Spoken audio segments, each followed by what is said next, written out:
fazer Donald Trump. y si uno lo mira, los resultados, E si uno isso, lo pone en la trayectoria, digamos, de lo que não han se sido opõe à trajetória do que tem sido los intentos de salida del cruce de China, as no le augura tentativas mucho de conter a éxito China, por ese lado. Lo mas que não sí puede consegue hacer muito Trump êxito por esse lado. O que sim pode conseguir Trump é meter mucha más turbulencia en un colocar orden ya muito mais sometido, como se turbulência ha do que já mencionado muchas veces en submeteu redes a una severa a uma policrisis, a severa una crisis policrisis, en uma el orden de lo crise social, na en el ordem orden de los social, regímenes na ordem do políticos, regime en el orden de la político, debilidad na ordem económica, da en la cual el debilidade ascenso de econômica, na China qual o fue una ascenso da enorme China presión foi para uma la tasa enorme de ganancia, como pressão dijeron, y para a para el taxa problema de de la lucro sobreproducción e global, para o digamos. problema da China, relação de con la produção. gran capacidad A de China, fabril com a que tiene, grande está capacidade cada de vez fabril más que tem, está padeciendo cada las vez mais se consecuencias, digamos, parecendo negativas de nas dónde consequências colocar esas negativas, mercancías y que é onde convirtiéndose en una colocar essa presión mercadoria sobre los países de e todo el colocando uma mundo, pressão sobre que todos os eso puede países do derivar mundo, también en que que otros decidan também pode imitar a levar Trump que en poner outros barreras desejam proteccionistas y demás, acompanhar Trump e porque colocar justamente la taxas, amenaza de la etc., sobreproducción porque china a ameaça es da, un da fantasma que superprodução recorre a todo. chinesa é Y después é um el tema, fantasma obviamente, de la incoherencia de la recorrente. política de Trump, E o tema da desde el punto de incoerência da vista política de de Trump, do que las ponto de fuerzas vista productivas,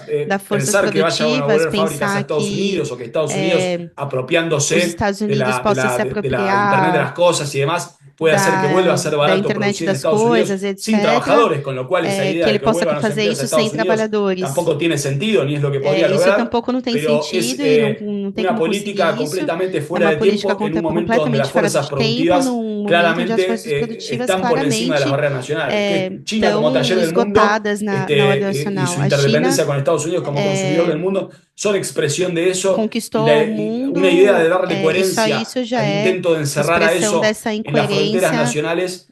No de tiene mucho tentar encerrar asidero. isso Sin dentro das embargo, las fronteiras fuerzas del nacionais. soberanismo son muy profundas, As están forças do montadas soberanismo são en esa muito policrisis profunda profundas y e son un estão factor de dentro dessa desorden policrise muito que se viene profunda mostrando muy e profundo. Digo, são um desde fator el de desordem Brexit, muito el primer gobierno profundo, de desde o Trump, el Brexit, regreso o de primeiro Trump, governo de Trump, o regresso do la Trump, nueva ronda de a derechas nova soberanistas onda de que ganan direita fuerza soberanistas que en vão Europa, ganhando son força na todas muestras, Europa, digamos, y são bueno, la todas propia mostras, situación de guerra, digamos, el retorno a la guerra en la enfim, a propia situação de Europa, guerra na própria todo eso son Europa, tudo muestras isso são mostras que la de exacerbación de los que nacionalismos, los a exacerbação soberanismos, dos la presión por las nacionalismos, respuestas nacionales soberanismos, a a la pressão por respostas crisis nacionais à están al crise, orden del día. estão na Entonces, ordem de do esas dos dia, fuerzas e que essas são duas chocan de forças una que se chocam base em uma transnacionalizada, base aunque sin un proyecto internacionalizada, ainda globalista que seja potente que projeto globalista la sustente, potente, sino con una que crisis a del globalismo sustentem, como proyecto. Y este só podem soberanismo se que sustentar a avanza partir de projeto de políticamente, globalismo, pero no puede dar salidas coherentes, es parte de los mas que choques não de una consegue ser situación y coerente de e choque a probablemente uma un situação interregno hacia onde más convulsiones provavelmente de crisis, o que guerras y aponta são esperemos mais que revoluciones convulsões e en crises todo e el mundo, guerras, e digamos, en la esperemos cual, revoluções também como decía en la em primera todo o intervención, mundo, creo que China va a na ser uno de qual los a grandes China vai ser epicentros, grande pero en este mundo de epicentro policrisis nesse tenemos que mundo de prepararnos para policrise, estallidos y onde a eslabones gente tem que débiles se en los preparar lugares para atuar más nos elos impensados e incluso débeis en nuestra e, región que puede transformarse en inclusive, un na nossa terreno região, que pode se derivado de estas transformar muito disputas derivada y dessas donde los disputas, regímenes en un e onde intento os de regimes, lo que numa vienen haciendo tentativa hace 10 años de, de com o que estão fazendo há manejar 10 esa doble anos, de dependencia lidar com entre essa dupla hacer negocios con dependência, China y fazer negócio no com a enojar a Estados China, Unidos, cada vez não más se deixar Estados encuentren Unidos menos bravo, resquicios e para cada hacer vez algo mais coherente y se vean a gente sometidos encontra mais a esas resquícios presiones de un mundo cada vez más de en situación sentir centrífuga, digamos. os efeitos de Así mundo que cada vez eso mais como algunas centrífugo. reflexiones o Então, isso preguntas são algumas y comentarios reflexões e por lo que se ha perguntas e dicho comentários a pelo modo que de se cierre. Y disse. nuevamente felicitaciones E, André, el libro novamente, es un parabéns, gran André, aporte pelo para livro, discutir uma grande China y por ende contribuição para para discutir las debater a China perspectivas e poder de este discutir mundo as de caos sistémico perspectivas en el que desse estamos. mundo de caos sistêmico e possibilidades revolucionárias. Bom, gente, agora a gente está se encaminhando agora para o final do bate-papo. Gostaria primeiramente de agradecer ao André, autor do livro, muito obrigada por comparecer hoje, aos convidados dele também, Estevam e Plínio, muito obrigada. Acho que foi muito importante esse debate para todo mundo, acho que todo mundo que estava aqui realmente curtiu e vai sair com mais conhecimento do que entrou. Bom, agora para os encaminhamentos finais, eu gostaria de convidar vocês mais uma vez para conhecer o Instituto Casa Marx, que está lançando o livro do André juntamente com a editora Iskra. Gostaria de convidar vocês também para visitar ali a banca. Também, novamente, no dia 23, vai ter o lançamento do livro sobre a Rosa Luxemburgo, que é escrito pela Diana Assunção, mas a Rita Bond vai estar lá. Acho que seria legal se todo mundo fosse, muito importante para todo mundo.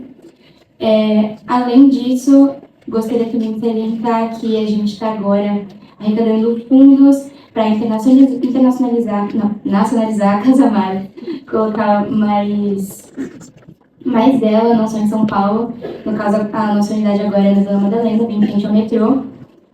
Isso também é importante salientar que recentemente o Esquerda Diário completou 10 anos, a gente está lançando ele agora.